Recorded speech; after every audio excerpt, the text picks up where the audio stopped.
Histoire de l'époque contemporaine. Partie 1. Ce podcast comprend les parties suivantes. Partie 1. Ère des révolutions. 1789-1848. Grand A. Révolution industrielle. Grand B. Révolution politique. Grand C. La France sous Napoléon Bonaparte. D. La Restauration. E. Les révolutions de 1830. F. Les révolutions de 1848. Partie 2. Ère des empires, 1848-1914. Grand A. L'évolution politique des États européens. Grand B. L'expansion coloniale. Grand C. La croissance des États-Unis. Début. Partie 1. Ère des révolutions, 1789-1848. Nous sommes face à un changement radical. Premièrement, grand A, révolution industrielle. Petit 1, développement du capitalisme et avènement de la civilisation industrielle. La révolution industrielle commence en Grande-Bretagne et va aller jusqu'en Europe, puis aux États-Unis.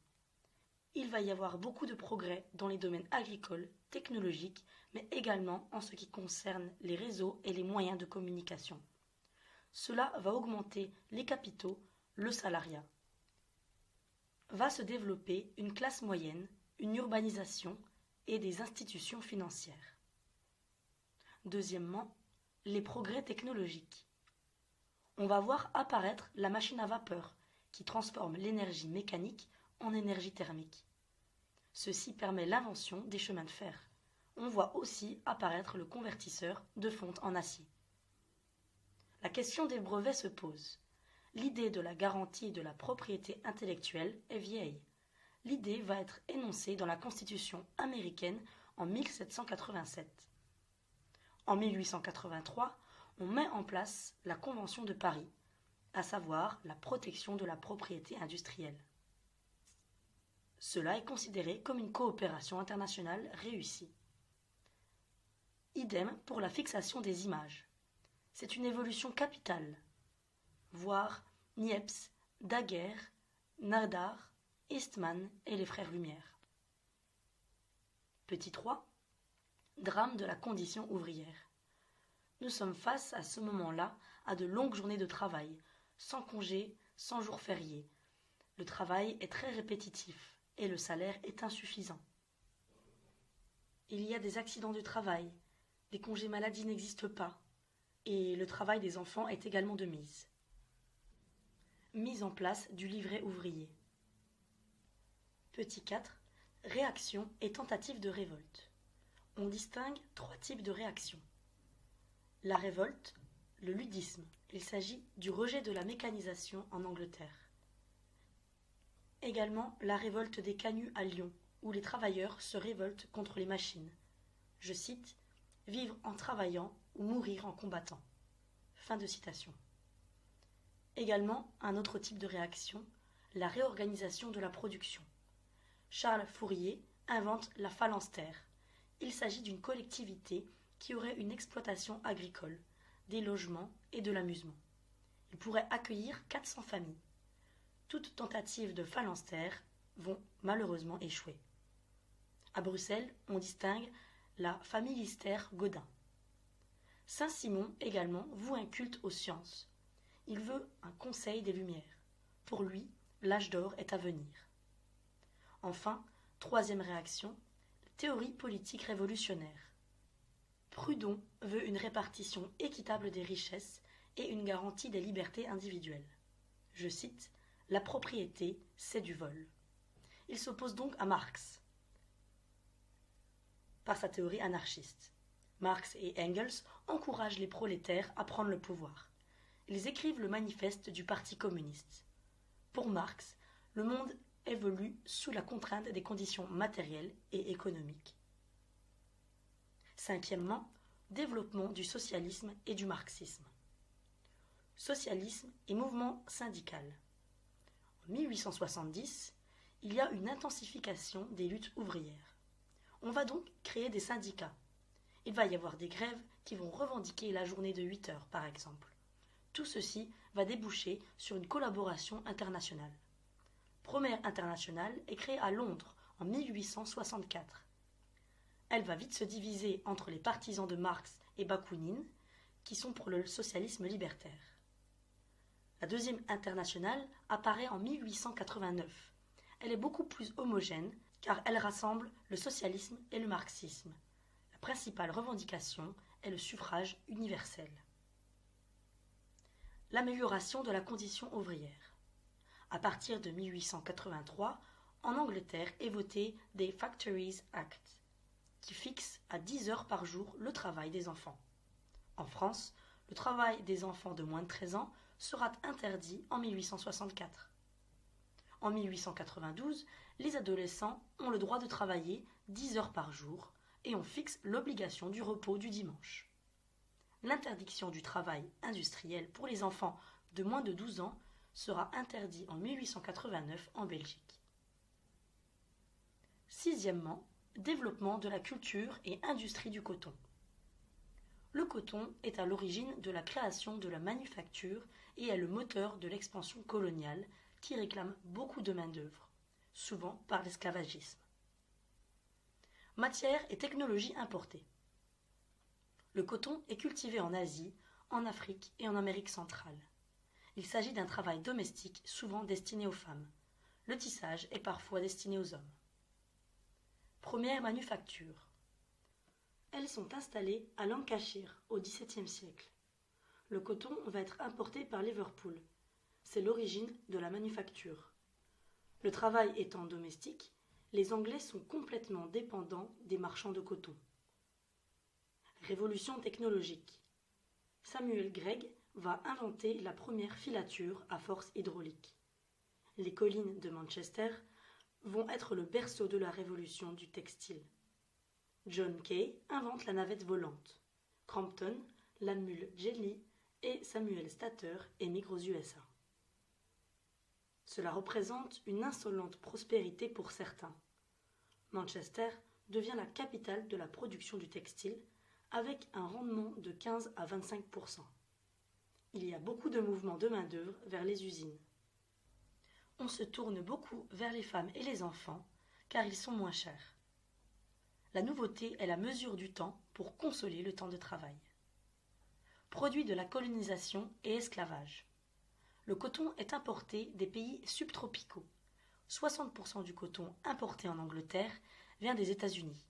Les textiles anglais sont exportés en Afrique et les échanges contre des esclaves commencent. C'est ce qu'on appelle le commerce triangulaire. Grand B, les révolutions politiques. Il y a deux événements majeurs, la formation des États-Unis et la Révolution française. Petit 1, révolution des idées. On retient deux noms principalement, celui de Montesquieu et de John Locke. Montesquieu a émis la théorie sur la séparation des pouvoirs et John Locke la séparation de l'Église et de l'État. En 1640, en Angleterre, la bourgeoisie va se soulever contre les Stuarts. Va s'ensuivre 8 ans de guerre civile. Cromwell va instaurer la République. Lorsqu'il meurt, Charles II va essayer de restaurer l'absolutisme. En 1679, le Parlement va voter l'habeas corpus que chaque d'eux ne va pas respecter et va enclencher la glorieuse Révolution. En 1689, on adopte la Bill of Rights. Le Parlement a son mot à dire dans les décisions. 2. Indépendance américaine. Le 16 décembre 1773 a lieu la Boston Tea Party. Les Américains se soulèvent contre la couronne anglaise. No taxation, no representation. Les 13 colonies sont hyper prospères. Le niveau de vie augmente. Il y a environ 2 700 000 habitants, dont 20% sont des esclaves. La population est très religieuse. Il y a différentes religions. En réaction à la Boston Tea Party, les Anglais vont envoyer des troupes. En 1774, il va y avoir le premier congrès continental, suivi l'année suivante par le deuxième congrès continental qui crée une armée qui qui va être commandé par George Washington et Thomas Jefferson. Thomas Jefferson va rédiger la Déclaration d'indépendance, qui est un texte universel.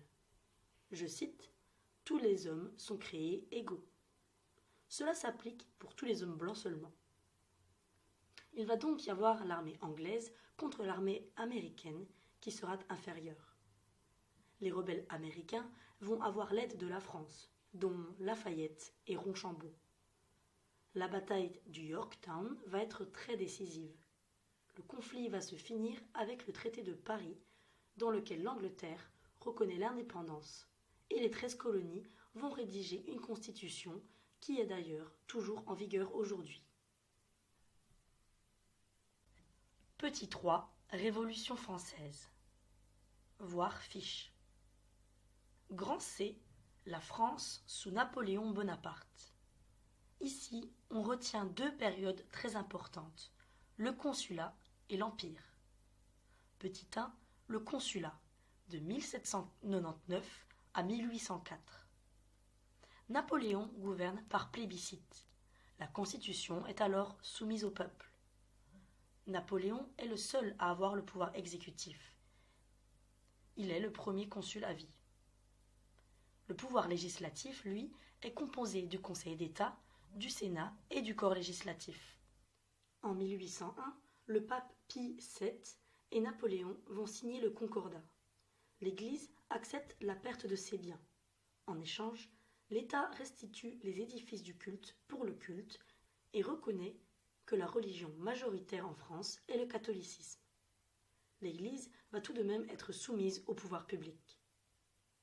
2. L'Empire, de 1804 à 1815. C'est la constitution de l'an 7 qui instaure l'Empire.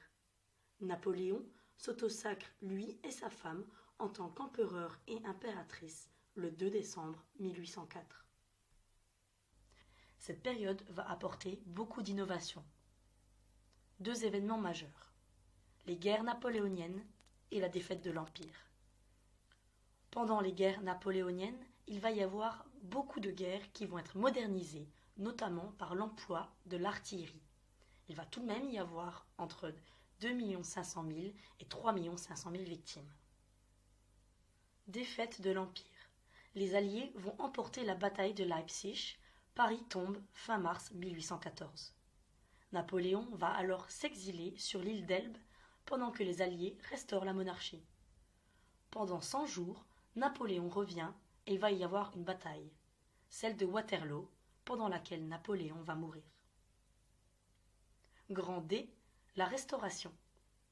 Il s'agit de la restauration de la monarchie en France, mais le principe va s'appliquer à toute l'Europe avec le Congrès de Vienne. Petit 1, le Congrès de Vienne.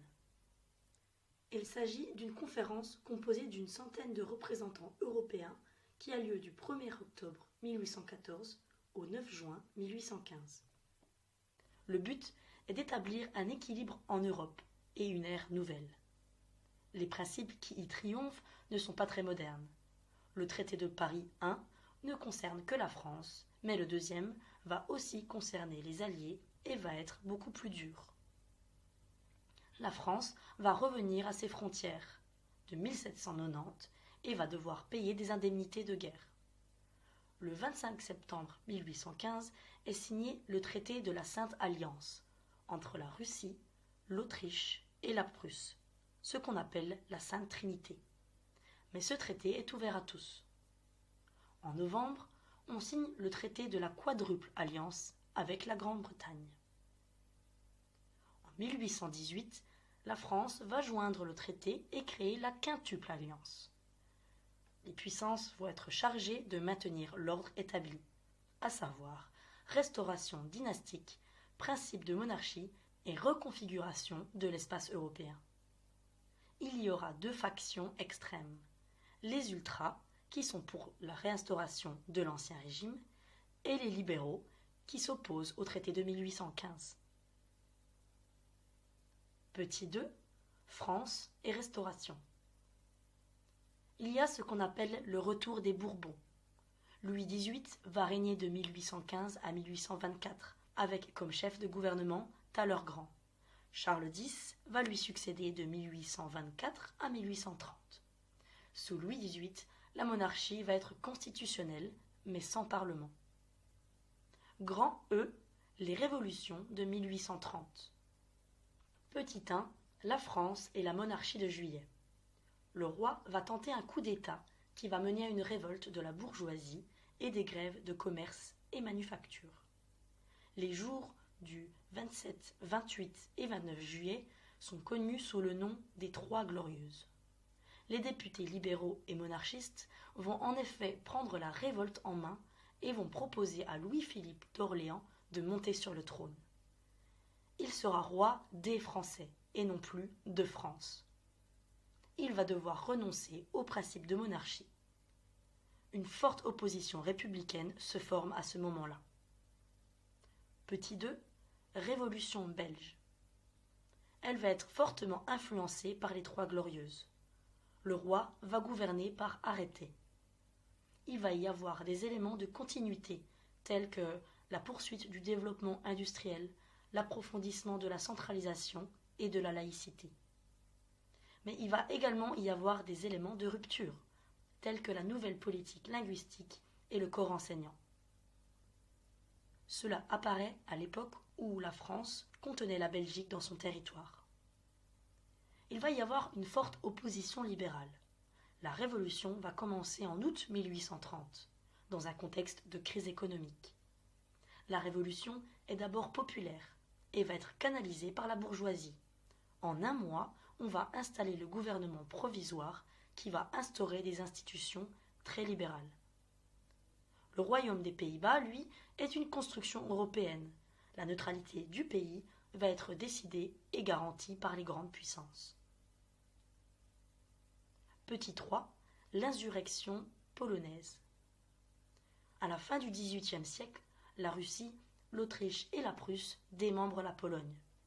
Elle va être incorporée à la Russie, mais en novembre 1830, les Polonais vont se soulever contre cette domination. La Pologne va attendre l'aide de la France, qui ne viendra finalement jamais, et va être battue à Ostrołęka. La France n'est pas venue en aide à la Pologne car, je cite, « l'ordre règne à Varsovie », disait Sébastini. S'ensuivit une très grande répression et l'exil de beaucoup de Polonais tout autour de l'Europe. Petit 4. La guerre d'indépendance de la Grèce. Depuis 1821, la Grèce est en guerre contre les Ottomans pour leur indépendance. La guerre a des aspects religieux. L'opinion publique est en général d'accord pour l'indépendance, surtout après le massacre de Chios en 1822. La Russie va vouloir intervenir, mais les gouvernements ne sont pas d'accord à cause de la Sainte Alliance créée au Congrès de Vienne. La France va tout de même décider d'intervenir pour sauver les chrétiens. Les Russes et les Britanniques vont se joindre à eux. La Russie va déclarer la guerre aux Ottomans. L'indépendance de la Grèce va être reconnue pendant la conférence de Londres en 1830. Grand F, les révolutions de 1848. Petit 1, le printemps des peuples. Nous sommes face à une poussée révolutionnaire en Europe qui remet en cause les dispositions prises au Congrès de Vienne.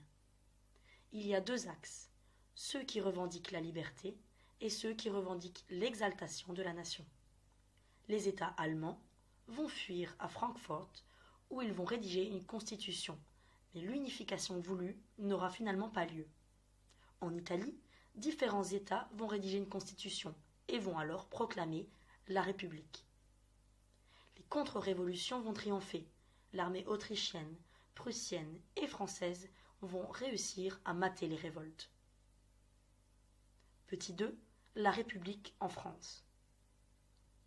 Les mauvaises récoltes de 1846-1847 vont fortement agiter le peuple français. Dû à l'interdiction de réunions politiques, l'opposition va organiser ce qu'on appelle la campagne des banquets. Cela va être interdit en février 1848 et cela va engendrer une marche des insurgés vers les Tuileries. Le roi va devoir abdiquer et fuir en Angleterre. La Deuxième République est alors proclamée. On applique le suffrage universel masculin, la peine de mort politique et l'esclavage dans les colonies françaises sont abolis. On crée des ateliers nationaux qui vont fermer. Ceci engendre des protestations qu'on appelle Journée de juin. En novembre, on signe la Constitution qui a pour valeur liberté, égalité, fraternité. Partie 2. Ère des empires, de 1848 à 1914. Grand A. L'évolution politique des États européens. Commençons par la France. Le Second Empire. En 1848, Louis-Napoléon Bonaparte est élu avec le Parti de l'Ordre, conservateur. Il va mener une politique réactionnaire. Il restreint le droit de vote, la liberté de la presse, etc. Bonaparte va faire un coup d'État en 1851, ce qu'on appelle l'opération Rubicon. Il va alors rétablir l'Empire. Il n'est pas un empereur conquérant, mais il est autoritaire et s'appuie sur la bourgeoisie et le clergé. Il mène une politique de grands travaux. Les avancées sociales sont assez timides. Il va cependant soutenir l'indépendance italienne. Il propose son appui en échange du duché de Savoie et de Nice, ce qu'on appelle le traité d'alliance de 1859. L'Autriche va déclarer la guerre à Piémont-Sardaigne. La France va entrer en guerre contre l'Autriche, mais va rapidement cesser les combats par peur d'une invasion prussienne. Le traité de Turin met fin au conflit, mais Cavour n'est pas satisfait. La guerre de Crimée. Le conflit commence avec une controverse par rapport à l'accès des lieux de pèlerinage. C'est donc un conflit entre catholiques et orthodoxes. Napoléon III va envoyer un navire à Constantinople pour que le sultan donne les clés de la basilique aux catholiques. Sur ce, le tsar va mobiliser 100 000 hommes et va négocier avec les Anglais. Il exige un droit d'intervention dans l'Empire pour protéger tous les orthodoxes. Le sultan déclare alors la guerre à la Russie. La France et l'Angleterre vont envoyer une flotte et un ultimatum au tsar. Sans réponse. Ils lui déclarent la guerre en 1854. Ils vont gagner la bataille de l'Alma, mais vont être confrontés à une forte résistance à Sébastopol, en Crimée actuelle. Finalement, les Russes partent en 1855. La fin du conflit est marquée par le traité de Paris, signé en mars 1856. Cependant, il ne résoudra pas le conflit. La guerre de 1870. Les tensions entre la France et la Prusse sont causées par la question de la succession d'Espagne. Un prince allemand va se proposer, mais la France n'est pas d'accord. Il va donc retirer sa candidature et le conflit persiste. Bismarck pense qu'une guerre avec la France serait bénéfique pour l'unification allemande. Il va donc envoyer ce qu'on appelle la dépêche d'Ems, EMS. L'armée prussienne est nombreuse et la France n'a pas d'alliés. Elle sera alors battue à Sedan. Paris sera encerclé par la Prusse qui va bombarder. Le gouvernement provisoire obtiendra l'armistice en 1871. La France va devoir payer des indemnités et va perdre l'Alsace-Lorraine. La Commune de Paris. C'est une expérience révolutionnaire qui va durer 2 mois. Après que Paris ait été assiégé par la Prusse, la population a faim, elle est affamée. Avec la Nouvelle République, les Parisiens ne se sentent pas représentés. La Commune va organiser des élections. Il va y avoir 92 membres du Conseil. Ils vont prendre des mesures radicales, mais le gouvernement va imposer un blocus ferroviaire. La Commune sera vaincue avec la Semaine sanglante. La Troisième République. Elle dure de 1870 à 1940. La Constitution prévoit un Parlement bicaméral, c'est-à-dire avec 2 chambres. Il y a une forte identité démocratique et républicaine. En 1905, on va séparer l'Église et l'État. En matière sociale, la politique n'est pas très démocratique.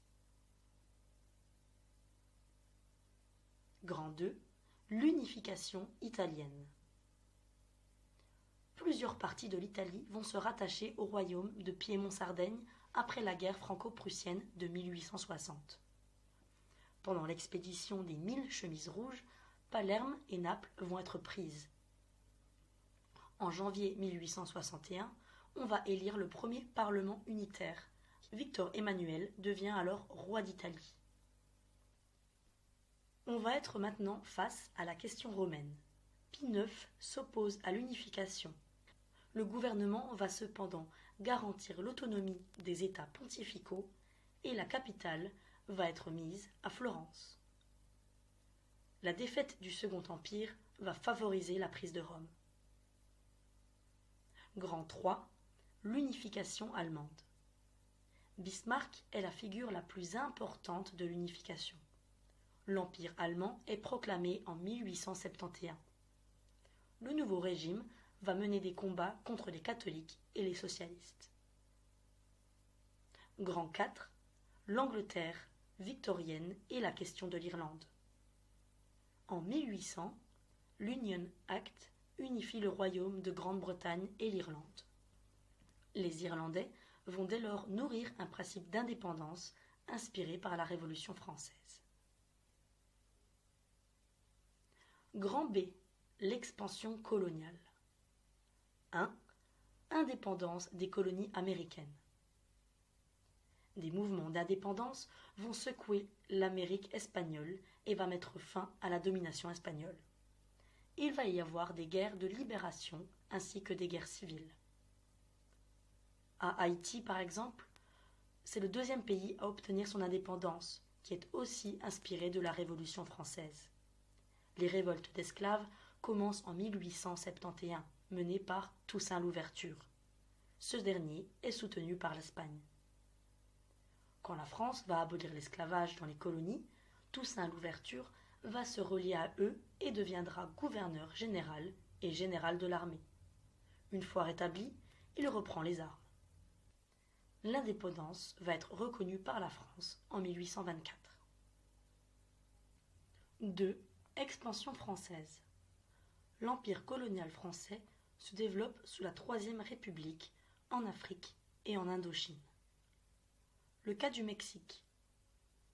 Le Mexique faisait partie de la Nouvelle-Espagne, qui va se révolter en 1810 contre celle-ci. Ce sont les Espagnols nés au Mexique qui se révoltent et demandent l'indépendance. En 1821, le traité de Cordoba confirme l'indépendance, mais le Mexique va s'engager dans une guerre contre les États-Unis. En 1858, Benito Juárez accède au pouvoir et mène une politique de révolution et de laïcisation. Les conservateurs mexicains veulent un souverain européen, catholique et conservateur. Maximilien de Habsbourg et Charlotte de Belgique ont tenté, mais ce sera un échec. La France en Afrique. Algérie. Il y a une domination et régence de l'Empire ottoman. Les Français vont intervenir à Alger pour libérer le port des pirates. En 1834, l'Algérie sera annexée par la France. L'émir n'est pas d'accord et va organiser une résistance. La Deuxième République va incorporer à la France et la divise en 3 départements. Maroc. En 1844, le traité de Tanger reconnaît la présence française en Algérie. En 1912, le traité de Fès instaure le protectorat français au Maroc. AOF. Cette fédération rassemble toutes les colonies de l'Afrique de l'Ouest. Il y a une administration centralisée. L'économie est dépendante de l'agriculture. AEF. Elle fédère 4 colonies de l'Afrique centrale. Indochine. Ce n'est pas une colonie de peuplement, mais c'est une exploitation économique. 3. Conférence de Berlin. Le bassin du Congo a été exploré par Stanley. 14 pays participent au débat de la conférence, mais les peuples africains indigènes n'y sont pas conviés. Léopold II va recevoir le Congo. L'État indépendant du Congo. C'est l'entreprise personnelle de Léopold II. Il y aura peu d'interaction avec la métropole. Les conditions d'exploitation y sont effroyables et vont déjà indigner quelques Européens. 4. La construction de l'Empire britannique. C'est la plus vaste entité du monde de 1870 à 1940. Le but premier est l'expansion économique et non le peuplement. Colonie de peuplement. Pendant 99 ans, plus de 22 millions de Britanniques vont émigrer. Il y aura aussi des migrations intercoloniales, comme les Indiens au Kenya. Les autres colonies de peuplement sont le Canada, l'Australie, la Nouvelle-Zélande et l'Afrique du Sud. Colonies d'exploitation. Elles sont dirigées par des gouverneurs qui exploitent la main-d'œuvre. Le joyau de la couronne est l'Inde. Elle est gérée par la Compagnie des Indes, mais en 1858, une rébellion va être matée par les Britanniques. Ils vont dissoudre la Compagnie des Indes. La couronne va alors directement la gouverner. 5. Pourquoi la colonisation? Économie, matières premières, débouchés commerciaux, investissement des capitaux excédentaires, facteurs religieux, nationalisme, intellectuel sont les raisons principales de la colonisation. Grand C, la croissance des États-Unis. Il y a une forte croissance démographique en 1831. Les 31 États cumulent à eux seuls 7 700 000 km². La traversée de l'Atlantique est plus facile et moins chère. Ils vont vouloir s'étendre vers l'ouest, notamment avec la guerre du Mexique. 1. La guerre de sécession et l'abolition de l'esclavage. Il y a, en 1861, environ 4 millions d'esclaves aux États-Unis. Le Nord a connu une révolution industrielle très rapide, alors que le Sud reste très agricole. La question de l'esclavage va devenir centrale. En 1820, le compromis du Missouri établit le Maine comme État libre alors que le Missouri reste un État esclavagiste. On va alors instaurer une frontière entre ces États sur le 36e parallèle. La Californie, qui se trouve au sud, dans la partie esclavagiste, va alors obtenir le statut d'État libre. Les États du Nord vont tout de même s'engager à restituer les esclaves qui se sont enfuis au sud. En 1854, la loi Kansas-Nebraska abroge le compromis et il va y avoir des oppositions entre les pro-esclaves et anti-esclaves. La guerre de sécession débute en 1860 avec le président Lincoln. Il va créer les États confédérés d'Amérique, dont la capitale va être située à Richmond et dont le président sera Davis. Le Sud va gagner les premières batailles, mais le Nord aura la dernière victoire en 1865. L'abolition de l'esclavage va être proclamée le 1er janvier 1863. La ségrégation va tout de même persister.